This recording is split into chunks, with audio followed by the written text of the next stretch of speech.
प्राचीन काल में हमारे पूर्वज मानते थे कि हमारी पृथ्वी ही एकमात्र ऐसा ग्रह है जहां मानव जाति का बसेरा है। यानी हमारे ग्रह से बाहर जाने के बाद तो दूर, वे लोग उस समय में कभी इमेजिन भी नहीं कर सकते थे कि आने वाले समय में हमारा विकास उस स्तर पर हुआ कि हम हवा में किसी एक जगह से दूसरे जगह बहुत ही आसानी से जा पाएंगे, जिन्हें हम आज की भाषा में एरोप्लेन कहते हैं, और साथ ही अंतरिक्ष में भी ट्रैवल करने में सक्षम होंगे। हमारी आज की टेक्नोलॉजी बहुत ही बड़े पैमाने में विकास कर रही है। आज कुछ भी नामुमकिन सा नहीं लगता, वो चाहे समुद्र की गहराई हो या अंतरिक्ष में उपस्थित प्लैनेट। जाहिर है उनकी सोच बहुत ही सीमित थी हमारी आज की आधुनिकता के हिसाब से। शुरू से ही इंसानों की दिलचस्पी हमारे अंतरिक्ष को जानने में रही है। हम जब भी रात में ऊपर आसमान को देखते हैं तो हमारे मन में बस एक ही विचार आते हैं, हमारा ब्रह्मांड कितना विशाल है, इस ब्रह्मांड की रचना कैसे हुई होगी, क्या हम कभी अंतरिक्ष में यात्रा कर सकेंगे या फिर किसी दूसरे ग्रह पर। बाकी सवालों का तो पता नहीं, बट स्पेसएक्स के फाउंडर एलन मस्क का दावा है कि हम आने वाले 50 सालों में जरूर जा सकेंगे, अगर हमारा भाग्य हमारे साथ रहे तो। अगर उनका प्लान कामयाब रहा तो इंसानी सभ्यता को मार्स यानी मंगल ग्रह पर बसाया जा सकेगा। हेलो दोस्तों, मैं हूं अमित और आप देख रहे हैं अनसीन ट्रूथ। आखिर एलन मस्क का क्या प्लान है, जानने के लिए बने रहिए इस वीडियो के अंत तक। 12 अप्रैल 1961 में रशियन अंतरिक्ष यात्री यूरी गैगरिन मानव इतिहास में ऐसे पहले व्यक्ति बने जिन्होंने पहली बार स्पेस में ट्रैवल की, स्पेसशिप वोस्टॉक 1 द्वारा। यूरी गैगरिन ने पृथ्वी का एक चक्कर लगाकर अंतरिक्ष में मानव उड़ान के युग की शुरुआत की थी। इस मिशन के जस्ट 8 साल बाद 1969 में नासा ने एक मिशन को अंजाम दिया जिसका नाम अपोलो 11 था। यह मिशन बेहद ही खास था, खास इसलिए क्योंकि यह मिशन पूरे ह्यूमन मैनकाइंड के लिए एक बहुत बड़ी सफलता थी, जिसने हमारे नजरिया ही बदल डाला स्पेस को लेकर। नील आर्मस्ट्रांग और बज एल्ड्रिन ऐसे पहले व्यक्ति बने जिन्होंने पहली बार चांद पर कदम रखा, जिसके कारण हमारी दिलचस्पी और भी बढ़ गई किसी दूसरे ग्रह या अंतरिक्ष में जाने की। फिर तभी अचानक वैज्ञानिकों की नज़र रेड प्लैनेट यानी मंगल ग्रह पर पड़ा और इस प्लैनेट ने हमें कभी निराश नहीं किया।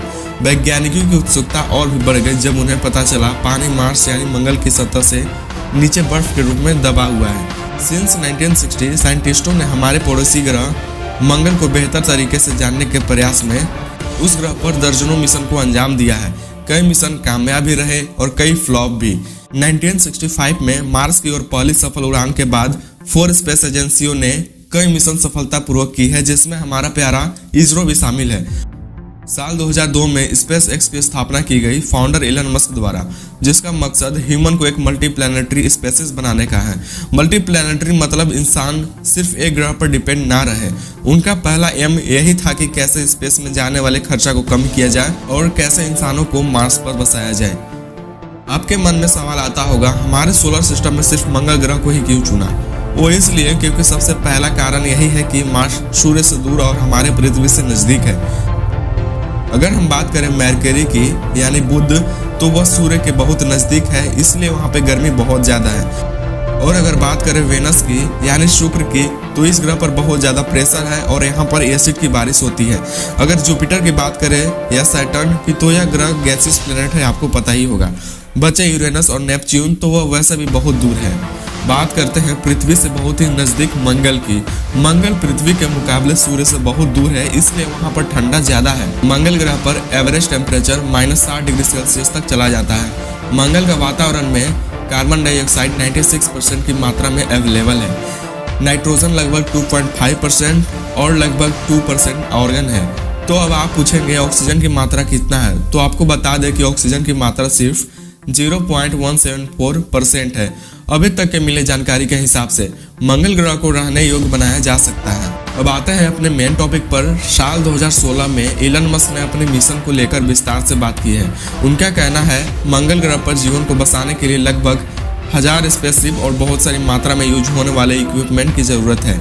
ऐसा इसलिए क्योंकि मंगल ग्रह पर रहने के लिए हमें एक आत्मनिर्भर शहर की ज़रूरत है, यानी वह ग्रह अर्थ से टोटली इंडिपेंडेंट होना चाहिए, ताकि कभी स्पेसशिप धरती से किसी वजह से आना बंद हो जाए तो लाइफ को कंटिन्यू किया जा सके।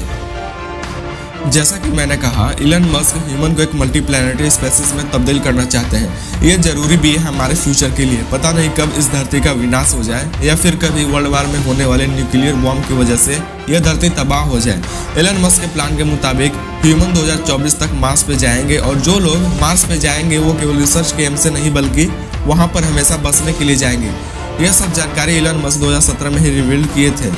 इलन मस्क के अनुसार 2024 में स्पेस एक्स सबसे पहला कार्गो मिशन लॉन्च करेगा, जिसमें ह्यूमन को मार्स पर पहुंचने से पहले ही होने वाले कई सारे इंपॉर्टेंट इक्विपमेंट जैसे सोलर पैनल और बाकी इक्विपमेंट सेटअप किया जाएगा।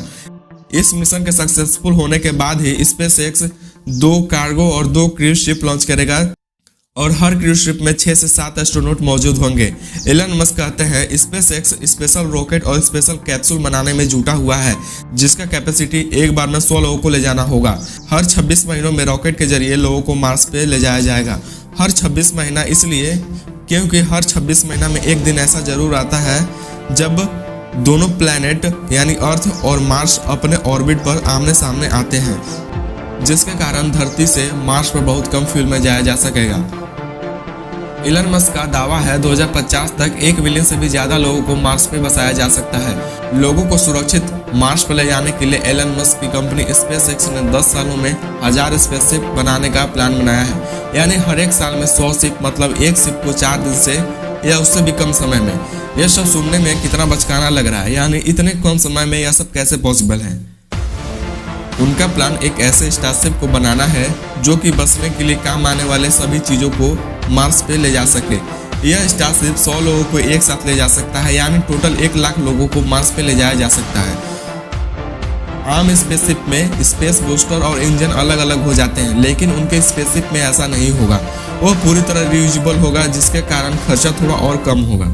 मस्क के अकॉर्डिंग मंगल ग्रह को ह्यूमन के लिए एक परफेक्ट और स्थायी घर बनाया जा सकता है, जो ह्यूमन को एक नया जीवन प्रदान करेगा। यह सब बातें किसी साइंस फिक्शन मूवी जैसा लगता है, बट वो दिन ज़्यादा दूर नहीं जब हम ह्यूमन पूरी तरह किसी भी सिचुएशन को एडॉप्ट कर लें। लेकिन अभी मार्स के वातावरण हमारे लिए रहने योग्य नहीं है। मार्स पे वातावरण को लेकर अभी बहुत काम बाकी है। हालांकि मार्स पर ऐसे बहुत सी चीज़ें हैं जो जीवन को बनाए रखने में हमारी मदद करेगा, बट यह सब होने के लिए अभी बहुत समय है। क्या लगता है आपको, क्या इलन मस्क का प्लान कामयाब होगा? अपनी राय कमेंट में जरूर बताएं। सो दोस्तों, आज के लिए बस इतना ही। अगर यह वीडियो आपको पसंद आया हो तो इस वीडियो को लाइक एंड शेयर जरूर करें और साथ ही इस चैनल को भी सब्सक्राइब करें। तो मिलते हैं अब अगले वीडियो में, तब तक के लिए बाय।